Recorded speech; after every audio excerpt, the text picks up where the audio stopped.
नमस्कार जी, स्वागत है आप सभी का मेरे चैनल जीत कोड में। और आज की इस वीडियो में हम पाइथन के नेक्स्ट टॉपिक के बारे में डिस्कशन करेंगे। सो बिना टाइम वेस्टिंग के वीडियो को स्टार्ट करते हैं। अब हमने प्रीवियस वीडियो में कंस्ट्रक्टर के बारे में डिस्कशन की थी और देखा था कि कंस्ट्रक्टर क्या होता है, कंस्ट्रक्टर को हम कैसे क्रिएट कर सकते हैं और कंस्ट्रक्टर हम क्यों यूज करते हैं। और आज की इस वीडियो में हम ये देखेंगे कि कैसे हम किसी भी ऑब्जेक्ट को मेथड के पैरामीटर्स में पास कर सकते हैं। बेसिकली अब तक हम किसी भी क्लास के मेथड में एक सिंपल वेरिएबल को पास कर रहे थे, किसी क्लास के ऑब्जेक्ट को नहीं पास कर रहे थे। सो आज की इस वीडियो में हम देखेंगे कि कैसे हम ऑब्जेक्ट को पास कर सकते हैं किसी भी मेथड के पैरामीटर्स में। सो बिना टाइम वेस्टिंग के इंप्लीमेंटेशन को स्टार्ट करते हैं और सबसे पहले यहां पर एक क्लास बनाते हैं। सो क्लास का नेम होगा डेमो।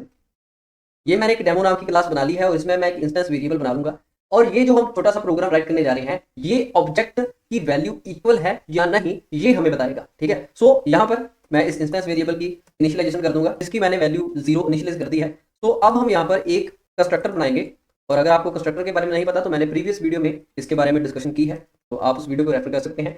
तो हम एक कंस्ट्रक्टर बना रहे हैं और ये जो कंस्ट्रक्टर है ये वैल्यू भी लेता है। मींस कि जब हम इस क्लास का ऑब्जेक्ट बनाएंगे तो हमें यहाँ पर एक वैल्यू भी पास करनी पड़ेगी। सो वो वैल्यू बेसिकली कोई इंटीजर वैल्यू होगी। तो सिंपली हम यहाँ पर एक वेरिएबल असाइन कर लेते हैं। तो सिंपली जो भी वैल्यू हम इस कंस्ट्रक्टर में पास करेंगे, मींस कि इस एक्स वेरिएबल में पास करेंगे, तो वो हम असाइन कर देंगे हमारे इस क्लास के ए वेरिएबल को। ठीक है, सो जैसे ही हम इस डेमो क्लास का ऑब्जेक्ट बनाएंगे और उसके पैरेंथेसिस में इस एक्स वेरिएबल की वैल्यू को पास करेंगे, तो वो एक्स वेरिएबल की जो वैल्यू होगी वो हमारे इस ए इंस्टेंस वेरिएबल में असाइन हो जाएगी इस सेल्फ पैरामीटर की मदद के साथ। अब हमने एक कंस्ट्रक्टर तो बना लिया है। अब यहाँ पर हम एक मेथड बनाते हैं और एक ऐसा मेथड बनाते हैं जो कि यूजर से ऑब्जेक्ट लेता है, कोई वेरिएबल नहीं लेता, जहां कोई सिंपल वैल्यू नहीं लेता, वो ऑब्जेक्ट लेता है। मींस की यूजर डिफाइंड टाइप का वेरिएबल लेता है। सो सिंपली मैं उस मेथड का नाम यहाँ पर इक्वल राइट करूंगा और सेल्फ पैरामीटर तो लगाना ही है क्योंकि हम एक क्लास में मेथड बना रहे हैं और ये जो मेथड है ये एक ऑब्जेक्ट लेता है। ठीक है, तो हम दो ऑब्जेक्ट की वैल्यूज को इक्वल चेक करने के लिए ये प्रोग्राम राइट कर रहे हैं। तो यहाँ पर हम एक कंडीशन लगाएंगे, if self dot a is equal to obj dot a, then ये जो मेथड है ये वैल्यू रिटर्न कर देगा ट्रू। नहीं तो ये जो मेथड है ये वैल्यू रिटर्न कर देगा फॉल्स। अब अगर आपको ये जो मैं राइट कर रहा हूँ ये समझ में नहीं आ रहा तो एक बार मैं इस पूरे कोड को कंप्लीट कर दूं, फिर आपको अच्छे से डिटेल में समझाऊंगा कि काम कैसे होता है। क्योंकि अगर मैं यहाँ पर ही आपको बताने लग जाऊंगा तो आपको कंफ्यूजन हो जाएगी। तो अब हमने अपनी इस डेमो क्लास को कंप्लीट कर लिया है। मींस कि यहाँ पर हमने एक कंस्ट्रक्टर भी बना लिया है और इक्वालिटी को चेक करने के लिए यहाँ पर हमने एक इक्वल मेथड भी बना लिया है और एक ऐसा मेथड बनाया है जो कि ऑब्जेक्ट को लेता है। ठीक है, कोई सिंपल वेरिएबल को नहीं एज ए पैरामीटर लेता, ये ऑब्जेक्ट को एज ए पैरामीटर लेता है। तो अब हम इस डेमो क्लास का ऑब्जेक्ट बनाते हैं, मींस की एक यूजर डिफाइंड टाइप का वेरिएबल बनाते हैं। सो यहाँ पर हमने A is equal to demo class का वेरिएबल बना लिया। अब यहां पर आप देख सकते हैं कि हमने कंस्ट्रक्टर की वीडियो में डिस्कशन की थी कि जैसे ही आप किसी क्लास का ऑब्जेक्ट बनाते हैं तो उस क्लास का जो कंस्ट्रक्टर है वो ऑटोमेटिकली एग्जीक्यूट हो जाता है। सो यहां पर हमने अपने कंस्ट्रक्टर में सेल्फ पैरामीटर के साथ साथ एक और पैरामीटर लगाया है। तो इस पैरामीटर की जो वैल्यू है वो हमें यहां पर देनी पड़ेगी इस डेमो क्लास के पैरेंथेसिस में। सो जैसे कि हम यहां पर एक्स की वैल्यू दे देते हैं 10। तो यहां पर जैसे ही ये ए वेरिएबल डेमो क्लास का ऑब्जेक्ट बनेगा तो ये जो 10 वैल्यू है ये इस x वेरिएबल में चली जाएगी और इस x वेरिएबल की वैल्यू जो है वो इस डेमो क्लास के इंस्टेंस वेरिएबल जो कि a है उसमें असाइन हो जाएगी। सो ऐसे आप कंस्ट्रक्टर में भी पैरामीटर्स को पास कर सकते हैं और कंस्ट्रक्टर में पैरामीटर्स को पास करने का वे कुछ ऐसा है कि जैसे ही आप उस यूजर डिफाइंड क्लास का ऑब्जेक्ट बनाए तो उसकी पैरेंथेसिस में जो भी आपने यहाँ पर पैरामीटर्स राइट की हैं वो आप पास कर दें। और यहाँ पर जैसे आप किसी सिंपल फंक्शन में जितने मर्जी पैरामीटर्स राइट कर सकते हैं, वैसे ही जितनी आपको जरूरत है उतने पैरामीटर्स आप इस कंस्ट्रक्टर में पास कर सकते हैं। और पास आपने जहां पर आपने ऑब्जेक्ट बनाया है वहां पर ही पैरेंथेसिस में करना है। अब हमने यहाँ पर ए जो हमारा ऑब्जेक्ट है जो कि डेमो क्लास का ऑब्जेक्ट है उसकी वैल्यू को सेट कर दिया। मींस कि यहाँ पर ए की वैल्यू आ चुकी है 10। तो हम यहाँ पर प्रोग्राम राइट कर रहे हैं दो ऑब्जेक्ट की इक्वालिटी चेक करने के लिए। तो ऑब्वियस सी बात है हमें दो ऑब्जेक्ट चाहिए। सो यहाँ पर हम एक बी ऑब्जेक्ट भी बना लेते हैं जो कि डेमो क्लास का ही है और यहाँ पर बी वेरिएबल की जो ए इंस्टेंस वेरिएबल की वैल्यू है वो हमने पास कर दी है 20। सो अब हमने दोनों ऑब्जेक्ट बना लिए हैं। तो अब हम देखते हैं कि जो इक्वालिटी है वो कैसे चेक होगी। सो सबसे पहले हम एक प्रिंट स्टेटमेंट लगाते हैं। तो अब मैंने इस प्रोग्राम को पूरा कंप्लीट कर लिया है और अब आपको मैं अच्छे से बताता हूं कि ये जो पूरा प्रोग्राम है ये काम कैसे करेगा। सो स्टार्ट करते हैं। सो सबसे पहले हमने क्या किया कि डेमो क्लास का एक ऑब्जेक्ट बनाया जिसका कि नाम है ए और डेमो क्लास में हमने 10 वैल्यू को पास कर दिया। मींस की ये जो 10 वैल्यू है ये इस कंस्ट्रक्टर के एक्स पैरामीटर में पास हुई और हमने इस एक्स पैरामीटर की मदद से इस डेमो क्लास के इंस्टेंस वेरिएबल की वैल्यू 10 कर दी। और उसके बाद हमने दूसरा और ऑब्जेक्ट बनाया जो कि बी नाम का है, मीन्स कि बी ऑब्जेक्ट को एक अलग मेमोरी मिलेगी और उसमें हमने वैल्यू पास कर दी 20, मीन्स कि इस बी ऑब्जेक्ट की वैल्यू होगी इंस्टेंस वेरिएबल में 20। उसके बाद हमने जब थर्ड लाइन को राइट किया तो हमने एक मैसेज प्रिंट करवाया है, the equal methods output is a dot equal b।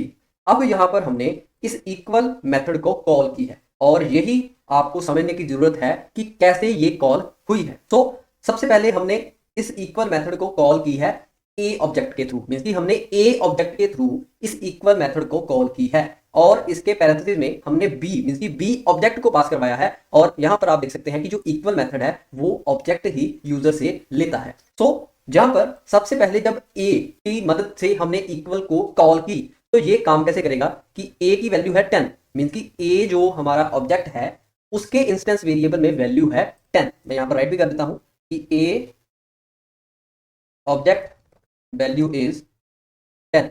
अब हमने ए के थ्रू इक्वल मेथड को कॉल की है, तो यहां पर जो सेल्फ डॉट ए है मींस कि हमारी क्लास में ए वेरिएबल की वैल्यू है 10 और उसके बाद हमने यहां पर बी ऑब्जेक्ट को पास करवाया है। सो यहां पर जो भी ऑब्जेक्ट आएगा उस ऑब्जेक्ट का अलग इंस्टेंस वेरिएबल होगा क्योंकि उसको अलग मेमोरी मिली हुई है। अब बी के ए वेरिएबल में वैल्यू है 20। सो ये कंडीशन कुछ इस तरह बनेगी, सेल्फ डॉट ए मींस कि जो ए ऑब्जेक्ट है उसके ए की वैल्यू है 10 और हमने यहां पर कंडीशन लगाई है इक्वल टू और उसके बाद हमने राइट किया है obj डॉट ए मींस कि जो हमने ऑब्जेक्ट पास करवाया है उसके ए की वैल्यू कितनी है, तो उसके ए की वैल्यू हमने 20 पास की हुई है। सो कुछ ये जो हमने कंडीशन राइट की है वो कुछ ऐसे बनेगी और ऑब्वियसली ये कंडीशन फॉल्स है क्योंकि 10 और 20 इक्वल नहीं है। सो एल्स पार्ट एग्जीक्यूट हो जाएगा और हमारी आउटपुट में फॉल्स रिटर्न हो जाएगा। सो मैं होप करता हूं कि आपको अच्छे से पता चला होगा कि कैसे हम एक मेथड में ऑब्जेक्ट को पास करवा सकते हैं। सो अगर मैं इस प्रोग्राम को एग्जीक्यूट करूं और आप आउटपुट में देख सकते हैं आउटपुट आ रही है द इक्वल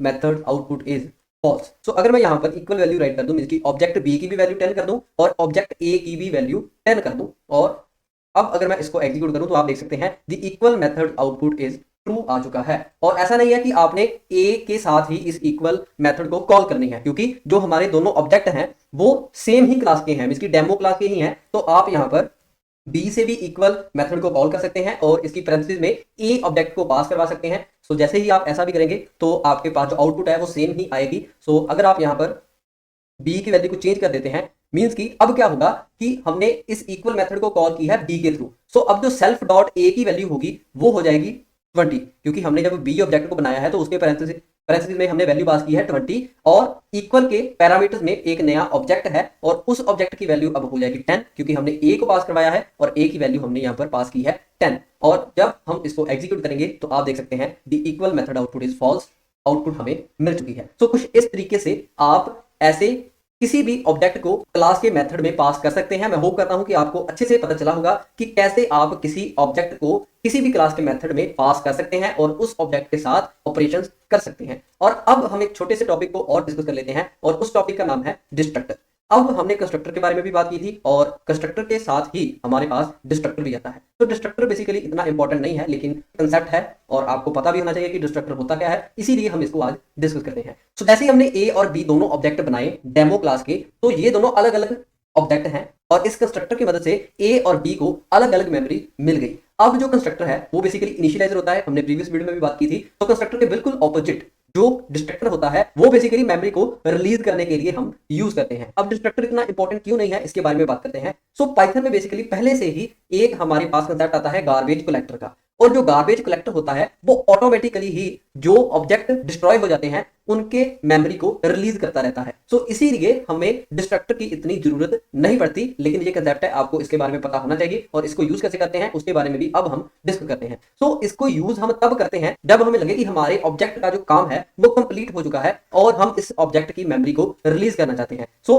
डिस्ट्रक्टर को यूज करना बहुत ही आसान है। जैसे कि कंस्ट्रक्टर को बनाने के लिए हमारे पास एक इनिट मेथड होता है, वैसे ही डिस्ट्रक्टर को बनाने के लिए भी हमारे पास एक मेथड होता है और उस मेथड का नाम है अंडरस्कोर del अंडरस्कोर और इसकी पैरामीटर्स में भी आपने सेल्फ को जरूर पास करवाना है। तो कुछ इस सिंटैक्स के साथ आप एक डिस्ट्रक्टर को राइट कर सकते हैं और सिंटैक्स सेम होना चाहिए अंडरस्कोर del अंडरस्कोर। अब हमने इस डिस्ट्रक्टर की बॉडी राइट करनी है। जैसे हम कंस्ट्रक्टर से काम करवाते हैं वैसे ही हम डिस्ट्रक्टर से भी काम करवा सकते हैं। सो डिस्ट्रक्टर का काम बेसिकली हम यहाँ पर सिंपली राइट कर देंगे, प्रिंट कर दीजिए ऑब्जेक्ट डिस्ट्रॉयड। तो इस मैसेज से हमें पता चल जाएगा कि हमारा जो डिस्ट्रक्टर है वो कॉल हो चुका है। अब जैसे कि हमने यहाँ पर दो ऑब्जेक्ट बनाए थे ए और बी, और हमने उसकी आउटपुट भी प्रिंट करवा ली है। अब हम चाहते हैं कि जो हमने ए और बी ऑब्जेक्ट बनाए हैं उनकी मेमोरी को रिलीज कर दें, मींस कि हम उन ऑब्जेक्ट को डिस्ट्रॉय कर दें। तो सिंपली यहाँ पर हम अब अपने डिस्ट्रक्टर को कॉल करेंगे, और डिस्ट्रक्टर को कॉल करने का मेथड है, आपने कीवर्ड राइट करना है del और उसके बाद ऑब्जेक्ट का नेम। सो हम डिलीट करना चाहते हैं इस ए ऑब्जेक्ट को जो कि हमने बनाया है, और इसके बाद हम बी ऑब्जेक्ट को भी डिलीट कर देते हैं। तो ऐसे आप एक डिस्ट्रक्टर को यूज कर सकते हैं। और जैसे मैं इसको एग्जीक्यूट करूंगा तो आप यहां पर देख सकते हैं कि सबसे पहले हमारी जो आउटपुट है वो प्रिंट हुई है, the equal methods output is false, क्योंकि हमारे जो दोनों ऑब्जेक्ट थे उन दोनों की जो वैल्यू थी वो डिफरेंट थी। तो उसके बाद हमारे डिस्ट्रक्टर को कॉल की गई है। तो सबसे पहले हमारा जो ए ऑब्जेक्ट है उसको डिस्ट्रॉय किया गया है, और उसके बाद जो बी ऑब्जेक्ट है उसको डिस्ट्रॉय किया गया है। सो डिस्ट्रक्टर बेसिकली इतना इंपॉर्टेंट नहीं है, क्योंकि गार्बेज कलेक्टर की मदद से ऑटोमेटिकली ही मेमोरी को मैनेजमेंट कर लिया जाता है। सो इसीलिए हम डिस्ट्रक्टर को इतना यूज नहीं करते पाइथन प्रोग्रामिंग लैंग्वेज में, लेकिन ये कंसेप्ट था। सो आपको इसके बारे में अच्छे से पता होना चाहिए। सो ये थी आज की वीडियो कि कैसे हम एक मेथड में किसी ऑब्जेक्ट को पास करवा सकते हैं और उसके ऊपर हम अलग अलग ऑपरेशन कर सकते हैं। और ये कंसेप्ट आपका आगे ऑपरेटर ओवरलोडिंग में भी काम आएगा, वहां पर भी कुछ ऐसे ही काम होता है, उसके बारे में भी हम डिस्कशन करेंगे। अगर आपको ये वीडियो अच्छी लगी हो और कुछ नया सीखने को मिला हो तो इस वीडियो को लाइक जरूर कर देना। अगर कोई क्वेश्चन या सजेशन हो तो नीचे कमेंट बॉक्स में जरूर बताना। अगर ये कंसेप्ट आपको अच्छे से समझ में आया हो तो आप मेरे को कमेंट में जरूर बताना, इससे मेरे को मोटिवेशन मिलती है नेक्स्ट वीडियोस को बनाने की। और इस वीडियो को अपने फ्रेंड्स के साथ शेयर जरूर कर देना, और इस तरह की और वीडियोस देखने के लिए मेरे चैनल जीत कोड को सब्सक्राइब जरूर कर देना। और अगर आप पाइथन प्रोग्रामिंग लैंग्वेज को स्टार्टिंग से सीखना चाहते हैं तो आप मेरे चैनल के प्लेलिस्ट सेक्शन में पाइथन प्लेलिस्ट को एक्सेस कर सकते हैं। सो हम मिलते हैं नेक्स्ट वीडियो में, तब तक के लिए सत श्री अकाल जी।